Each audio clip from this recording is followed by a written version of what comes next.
Քանի որ այսօրը համընկավ ապրիլյան այս վերջին իրադարձությունների հետ, ինձ հետաքրքիր է ձեր տեսակետը, արդյոք մեր մարտական ոգին միայն բավարար է, որ այս օրերին մենք կարողանանք դիմագրավել, պահպանել մեր անկախությունը, մեր պետականությունը։ Մարտական ոգին անհրաժեշտ է, կենսական է, բայց միայն դա չի, մեր կազմակերպվածությունը եւ ներքին միասնականության հիմքը, այսինքն արդարության հաստատումը, այն հիմնականը կարող է լինի, որ մենք միայն հաջողություններ եւ հաղթանակներ ունենանք։ Նախագահը նշում է, որ այն դիրքերը, որ մենք կորցրել ենք 800 հեկտար հողատարածքը, մեզ համար չունեն մարտավարական եւ ռազմավարական նշանակություն։ Հետաքրքիր է ձեր տեսակետը, արդյոք պետք է դրանք թեկուզ ռազմական ճանապարհով հետ բերել, թե իսկապես մեր զինվորների կյանքը չարժե դրան։ Ամենայն դեպս ամեն բան պետք է նայել իր ընտանիության մեջ։ 1 միլիմետրն էլ մեզ համար արժեքավոր է, 1 միլիմետրն էլ չպետք է կորցնել։ Դեռ չեմ խոսում, որ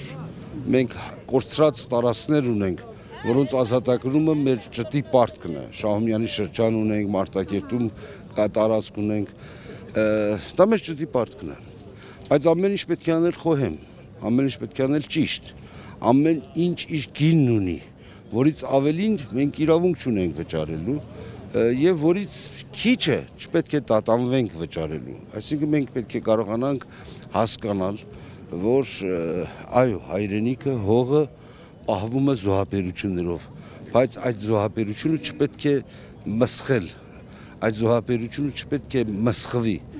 դա վերջապես մարդկային կյանքերի մասին է, այս ժողովրդի, այս պետականության մասին, այս պետականության հնարավորությունները մենք իրավունք չունենք մսխելու, բայց որ ամեն 1 միլիմետրը հայրենիք է եւ իրավունք չունենք զիջելու, դա էլ փաստ է։ Այս օրերին տարբեր տեսակետներ կա, մենք պետք է գնանք բանակցությունների, ինչ ճանապարհով պետք է կարգավորվի Ղարաբաղյան հակամարտությունը, կարգավիճակի դիմաց տարածքային փոխզիջումը ձեզ համար ընդունելի տարբերակ կլինի, մադրիդյան սկզբունքների մասին եմ խոսում։ Ինձ համար այս մի հարց կա, մենք բանակցությունների չենք կարող հրաժարվենք, դա հասկանալի չի լինի, 1, երկրորդ կա մեկ փաստ,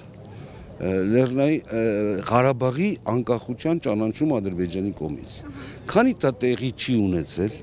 իմ կարծիքով որևէ զիջումի մասին խոսելը մեծ անպատեհություն ունի։ Մենք պետք է ունենանք մի նախապայման Ղարաբաղի անկախության ճանաչում Ադրբեջանի կողմից, որից հետո կարելի է մտածել փոխադարձ զիջումների մասին։ Այդ մի հարցը չի կարելի զիջել, այդ մի հարցը հնարավոր չի նույնիսկ փուլային տարբերակով լուծել։ Ուրեմն առաջի խնդիրը, որ մենք ունենք եւ ամենահիմնականը, Ղարաբաղի հանրապետության ճանաչումն է Ադրբեջանի եւ միջազգային հանրության կողմից, որից հետո կարելի է քննարկել, կարելի է մտածել փոխադարձ զիջումների մասին։ Դաշնակցությունը, երբ կոալիցիայի մեջ էր մտնում Հանրապետական կուսակցության հետ, նշում էր, որ կիսում է պատասխանատվությունը երկրում առաջացած խնդիրների շուրջ։ Այս հարցում Ղարաբաղի հետ կապված նախագահի որոշումների հետ պատասխանատվության կիսում կլինի դաշնակցության կողմից։ Բնականաբար, մենք այն չափով, որ ներկայություն ենք, մեր ասելիքն ունենք եւ նաեւ կրում ենք պատասխանատվություն։ Եվ ես չեմ կարծում, որ որևէ բան սխալ է տեղի ունեցել, որի համար մենք խուսափենք պատասխանատվություն։ Հետագա պատասխանատվությունների մասին է խոսքը բանակցությունների։ Ամեն մի հանգրվան իր տրամաբանությունն է մեզ պարտադրելու։ Ես հույսով եմ, որ ոչ մի անգամ չի լինի նման հիմնական հարցերում լուրջ տարաձայնություն։